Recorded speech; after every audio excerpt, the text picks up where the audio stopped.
Donc c'est une posture qu'on pourrait travailler aussi comme ceci, qui est très intéressante.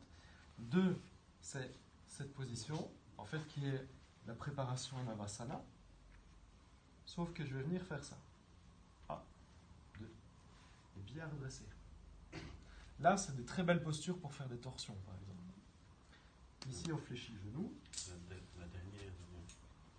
Donc, s'il y a une face qui est complètement en l'air et l'autre au sol, ça signifie qu'il faut de la hauteur. Sinon, on essaie de s'ajuster. Et puis après, si je veux, il faut vraiment que je vienne poser ce genou-là sur l'autre. Donc, c'est une posture qu'on peut qualifier de anti-sciatique. Alors, on va avoir un effet très fort dans cette zone. On a les pieds proches, les genoux l'un sur l'autre. Alors, une torsion, pareil, dans cette posture est hyper intéressante.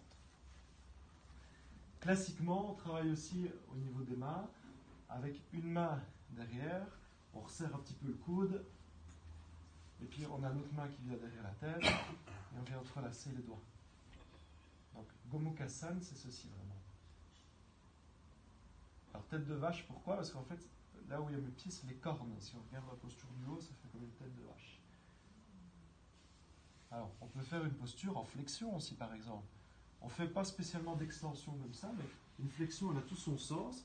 Et ce qui est bien, c'est qu'on peut vraiment poser le front, du coup, sur le genou. Puis redresser la tête, retirer le dos et revenir dans son axe. Bien entendu, il faut faire les deux côtés avec cette position.